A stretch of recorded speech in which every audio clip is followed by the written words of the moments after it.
Hey guys, how's it going? So I hope you're having a good day today, and I hope all is going well with you. So for today's video, we're going to do another radio story.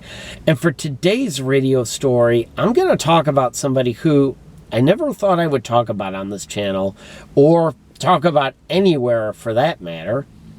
Today, we're going to talk about how WPLJ in New York City revived Donny Osmond's music career. So I won't get into Donny Osmond too much himself. I mean, if you know anything about American pop culture, especially pop culture in the 1970s, you'll know who Donny Osmond is and his sister Maria and the Osmond family, for that matter. But by the 1980s, Osmond had fully grown up, and anything associated with him by that point was considered cheesy, corny, and just plain cringy. And Osmond actually asked Michael Jackson at one point, what should I do to become relevant again? And Michael Jackson essentially told him, well, you know, you're going to have to change your name because the name Donny Osmond is pretty much poison.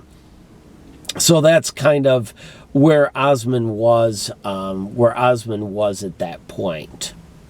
So in the late 1980s, Osmond took one more chance at music and recorded an album of songs in late 1988. Now, the album really didn't get any attention at first, and the reason why was because Osmond didn't have a record deal in the United States. So, I believe, if I am not mistaken here, I believe the album was released overseas, or there were certain songs that were released overseas, but not in the United States. Well, in early 1989, a program director from WPLJ in New York City, which was a popular radio station, popular like CHR station, came across an import copy of the song Soldier of Love. And she listened to it and she goes, wow, this is pretty good. I think this could really be something. But the problem was the name was Donny Osmond on it.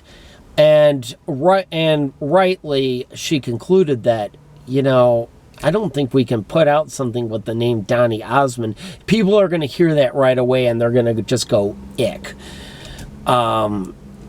So she came up with kind of a cool idea. She added Soldier of Love into the regular rotation on PLJ. And they started identifying Osmond as the mystery artist. And they would play Soldier of Love and they would say, by the mystery artist. And a couple of other stations in the United States started doing that as well. And the song was starting to generate a buzz. And they're like, you know, who is this? Now, if I was going to guess back then, I would have said Richard Marx. I would have said, well, okay, this sounds a little too mature to be New Kids on the Block. So I go, well, this has got to be Richard Marx. Well, no, it wasn't. After a while, they kind of decided, well, I think it's time we have to stop the ruse and state who this really is. So they invited Donny Osmond into the studios at WPLJ, and they said, mystery artist, identify yourself. And, you know, he said, Donny Osmond. And everybody was like, what? No, it can't be the same one. And well, yeah, it was the same one. And because of this, Osmond was able to get a record deal in the United States and get his record released on a record label in the United States. And Soldier of Love ended up going up to number 2 on the Billboard Hot 100 charts, which kind of surprised me. I believe it was like June or July of 1989 that it was like the number 2 song, which, to be honest with you guys, I have no recollection of that. I was like a real little kid at that time. So I really have no memory of that. But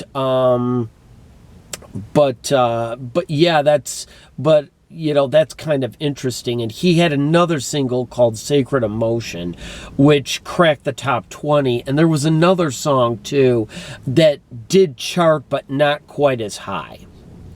But the experience brought Donny Osmond back into, basically made him relevant again. And he had released another album after that I don't think did as well. And then he ended up doing Broadway, actually, and then went on to other things. But what makes this story interesting is how this didn't leak out. Now, understand, this was 1989, and there was no internet back then, so to speak, at least for regular people. I mean, majority of people didn't even own a home computer back then. So trying to find out who this was would have been nearly impossible. And to do this kind of thing now would have been absolutely impossible because it would have leaked instantly. But I have to say, this was a very clever marketing campaign.